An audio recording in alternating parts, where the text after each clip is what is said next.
Good morning. This is Mark Bout of Real Estate Economics. Thank you for joining us for our weekly webinar series. I have a bit of a sore throat this morning, so you'll have to excuse my voice. This morning's topic is the housing market, current conditions, and the overall changes that have occurred during the past 24 and 12 months along the Wasatch Front, which I define as the combined counties of Utah County, Salt Lake County, Summit County, Tooele County, and Uab County along the Wasatch Front in the state of Utah. For those of you who are new to our website, this is our homepage that you're viewing right now. I've already signed, or I'm going to sign on.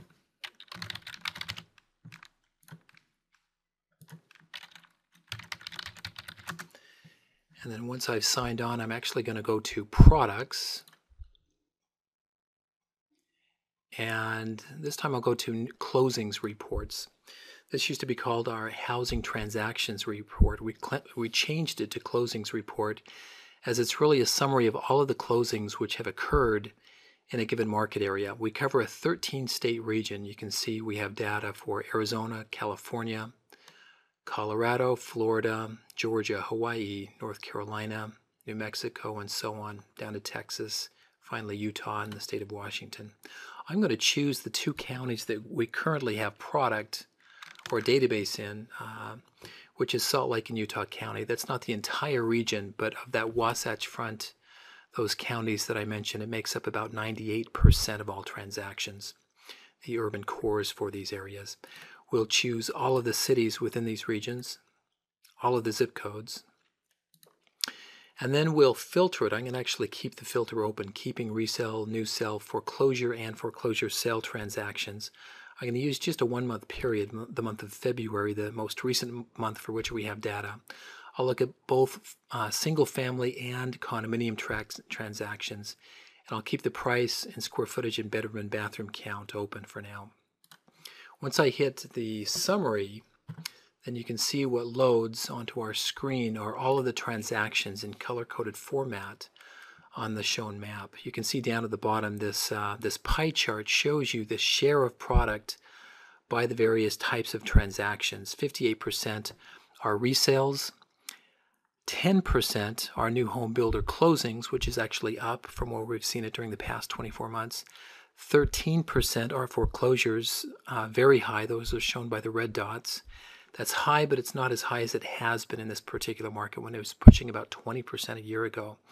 And foreclosure or REO sales are now 17% of the mix. The fact that REO sales are higher than foreclosures is a good sign. It means that there's a net reduction in overall distressed inventory. Now you can search by radius, by zip code, by polygon, you can really define your geography any way you'd like to. You can also go into a specific area. I think I'll go into the area of Provo, where my daughter is attending college at Brigham Young University. There's a lot of transactions around that particular area. And you can actually pull up satellite views or hybrids. You can actually even go to a terrain view so you can get an idea as to what the overall topography is for a given area.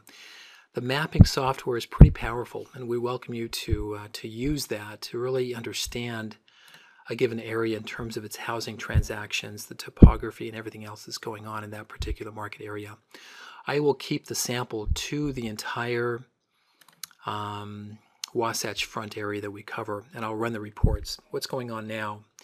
I'll stay on the map for just a moment, but it's sending every one of these transactions to various programs that we run on our website that present them in a manner that is conducive to analysis. We also have ways to download the raw data. You can actually download the information for every single transaction that this covers. For now, we're just going to look at the actual report. And so I can actually go to our information vault. Those of you who subscribe will be familiar with this. It's a part of our website where all of the files or all of the reports that you have generated in the past are stored. You can see that I've run a few areas of Utah during the past few days. This is the most recent one that I just ran. I'm actually going to download that. it opens up in an Excel template. And the reason we do that is because we want you to use it. To me, it does absolutely no good for you to order a report and receive it in a PDF format where you can't actually, analyze effectively the information. We want you to be able to see our formulas, to see the actual raw numbers behind those formulas, to be able to copy and paste the individual charts into various reports, and to really make this an interactive tool. That's our goal of real estate economics. We run the risk of having our information stolen from us, and some analysts have, or some competitors have actually done that during the past year, but we're comfortable with offering that to our subscriber base, and we want you to use it as much as possible. So here's the result of that. You can see that there's been a total of 1,703 transactions during the month of February in this two-county region. Again, it's Utah County and Salt Lake County. That's a 24.9% increase from the level of transactions that occurred a year ago. I'm saying transactions, but what I mean are sales transactions. These actually exclude foreclosures. Foreclosures are itemized below, but they're not necessarily included in these totals and averages at the top because they're not really sales transactions. They're transactions from the owner back to the bank as the owner loses that property to the lender. During the past 12 months, the overall price has increased by 1.3% in this market. That is the first price increase that we've seen in quite a while. It's not necessarily indicative of appreciation yet, as we're still seeing a slight decline or a flatness in the overall level of price per square foot, but it certainly is a stabilization in price, and that's an encouraging sign. It's reflective of a relatively strong economy that's going on in this market, in this region right now. I'll comment on that in just a bit. That follows a price drop that we've seen during the past 24 months or 12 to 24 months previous. That has been the trend that's gone on in this market for quite some time, so it's encouraging to finally see an increase in this market area. It's one of the only areas throughout the nation that has experienced this kind of increase. And again, it follows a pretty healthy report in terms of employment that's gone on in this market during the past few quarters. There's been a slight decline in the overall average size of homes. That's partly due to buyers seeking smaller homes due to affordability issues, as well as lifestyle changes. Now you see these pertinent averages, the price per square foot averages, as well as the average mortgage amounts. You see that same kind of information for resales, for new home builder closings, for foreclosures, properties being lost to the lender, or foreclosure sales, properties where the lender is selling that property, that foreclosed property, to a new owner. We think it's important to understand all four segments of the overall market, including foreclosures. Without that knowledge, it's hard to really understand which way the market is going or what the overall health is. The fact that foreclosures are trending downward is healthy. They were 23% of the overall market a year ago. Now they're less than 14%. That's still a very high rate of foreclosures in this particular market area, but at least we're trending the right direction. We think that that will continue as time goes on. Now, we've also seen a decline in foreclosure sales, but foreclosure sales are now far higher than foreclosures, meaning that there is a net decrease in distressed inventory. You can actually calculate that. During the past 12 months, there's been a decline, or during the past month, overall net inventory of distressed homes has declined by 75 units. That's a good trend, and we think that that will continue. You can also see the trend for single-family homes as well as condominiums. You can see those trends graphically in the charts below. It's important to understand this, especially the housing transactions volume by type. You can see this big increase in resales, even an increase in new home builder closings, which we haven't seen in a while. A reduction in foreclosures, a reduction in foreclosure sales. In other words, the trends are positive in this particular market area. We think we're just beginning to see that stabilization in price, and we'll actually see some improvement in terms of appreciation for select areas along the Wasatch Front, though for the entire year of 2012, we're forecasting flatness during year 2012, with increases during 13 and 14 and 15, with fairly dramatic increases during year 2016 when distressed inventory is wiped out, when the employment hole that we dug during years 2009 and 10 is completely full, and when there's tightness in the market due to inadequate levels of housing construction. So those areas that are positioned for growth during the next 5 years, it ought to be a pretty good 5-year run. It'll be slow, again, the first couple of years of that, but it'll increase thereafter. I'm the main economic consultant for Daybreak in Salt Lake County, as well as I've worked on Traverse Mountain in Utah County. I think both of those are pretty well positioned. Daybreak will have a fairly decent year this year, a very strong year in 2013 and thereafter. I think Traverse Mountain is a little bit behind that. It will lag the improvements, but that will pick up as well. Let me share with you also, just so you know what is available, there are several other tables and charts on this particular downloaded report, and it just shows more detail in terms of transactions by price range, by unit size range, by bedroom and bathroom count, shows year built information, bedroom count, and so on. It also shows price lines for this market. For the overall market, here's the price line that corresponds with these particular home sizes. You can see that price line also for the single family market, the condominium market, resales, new home builder closings, foreclosures, and foreclosure sales. You can see that in some cases the sample is quite small and it tends to skew the price line fairly severely, in this case for the new home builder market. You can see that graphically below what I'm talking about. Here's that new home builder market where the transactions are few and the very few high-priced transactions kind of skew that line upward. So you will have to make manual adjustments on occasion to account for those skews. What I would probably recommend doing is kicking out these 3 high-priced units, and that would give you a more normalized overall market price line for new housing transactions. But this gives you a very good idea as you position your own product where overall price support is. Again, this is for the region, and you can do this for a single area, a zip code or a polygon or a radius, to get an idea as to what homes are, what the overall price support is for a given home in a given market area throughout the Wasatch Front. There's raw data that feeds into our charts. There's even a planning table where you can design product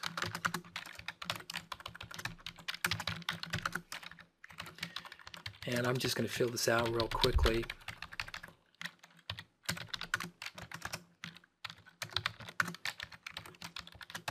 I'll actually lower that a bit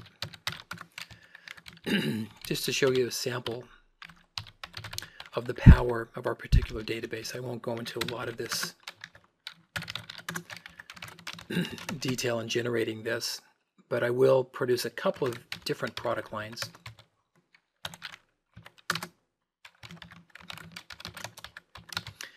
So you can see how I use this particular tool in generating overall price support. Now this price line that you see here is automatically generated based upon the overall price line for the given market area that you chose. You can manipulate that and change that. In fact, you really need to do that to tailor it to a specific site. And so I often do that over on the side here. That will change these prices accordingly, or you can simply change them manually. Once you've done that, you can actually move this product into the overall scatter chart, which positions this particular product relative to everything else that is sold in this market. I'm going to change the scale a little bit, make it a little bit easier to read. So there it is. There's those 2 product lines that I priced. There's the overall market price line for foreclosure sales, for the overall market, for the resale market, and for the new home market, which we talked about that skew later on. That's just an example of how we use our tools to effectively plot product in a given market area. Let me share with you one more thing. A lot of this information feeds into our residential economic report, which you can also access from our website. Just go to products.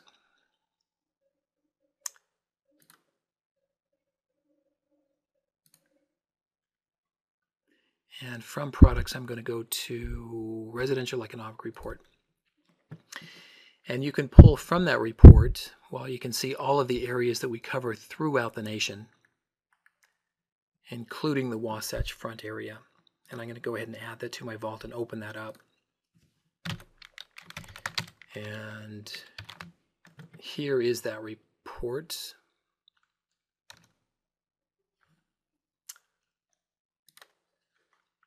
Okay, there we go. Here's that report for Wasatch Front. You can see a summary of the information that I just ran, as well as overall market price lines. It gives also a very detailed overview and our 5-year forecasts for the economy in terms of employment growth, unemployment rates. You can see what's going on during the most recent months and what our 12-month forecast is.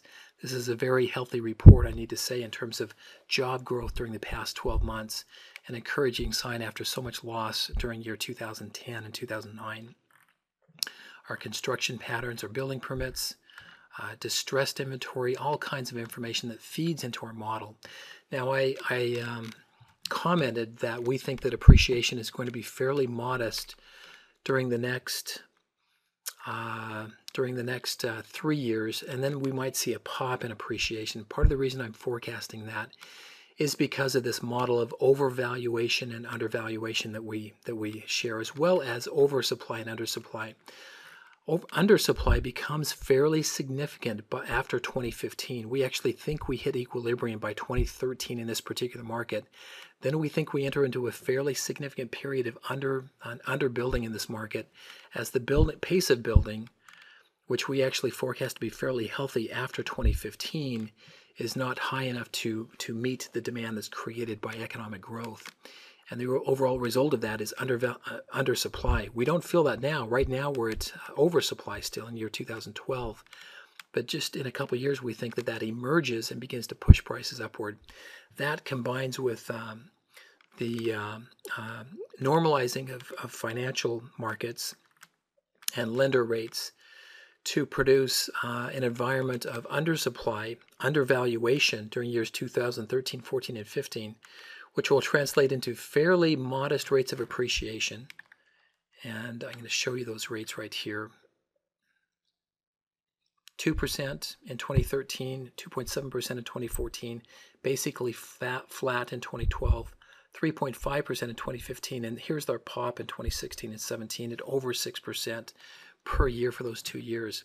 What that looks like graphically is here. This green curve is our measure of where we think prices should be, based upon mortgage rates, based upon household incomes, and the ability of households to make mortgage payments. So our ability to purchase a home is actually quite a bit higher than where prices are right now. The gap between these two is explained because of the recessionary impact that we've experienced during the past few years, as well as tightened lending practices. Over time, as they normalize, as the economy improves, and as lenders begin to loosen, mortgage rates will go up, which causes affordability to go down, but at the same time, we begin to experience appreciation. These will never match exactly. The blue curve, which is actual levels of prices and our forecast for the next 5 years, we think we enter into a period of overvaluation again by 2017 and thereafter. What happens during that period, which is normal, that we'll experience 2 years of very strong appreciation and we'll enter into a period of overvaluation. We don't know when it corrects after year 2017, but we would guess that it would not become as severe as the overvaluation that we experienced in 27 and 28 because of loose lending standards. Nor will we see another period of undervaluation that we are in right now. So there's this window open right now in the Wasatch Front, which we don't think remains open very long, probably a couple years, 3 years, where there's severe undervaluation, continuing strong economic growth, and an opportunity and low mortgage rates, which enables those buyers who are able to enter into the market to enter into a level that we think they'll see a bit of a windfall as we push back to equilibrium and beyond. That's how we use the Residential Economic Report. That's another tool that's available on our website, and we hope that you'll take advantage of that. We offer those subscriptions on an annual basis, and we ask you to contact any of us at Real Estate Economics. Especially regarding those subscription sales, contact Judy Duell or Sandy Rivera. They'll give you temporary access to everything that we have along the Wasatch Front and help you make your decisions. And then hopefully we'll get you to subscribe to those annual subscriptions to both the closings report as well as the Residential Economic Report. That concludes our webinar for this morning. Thank you for joining us. Join us next week as we cover the Denver market in a similar format. Thanks. Take care.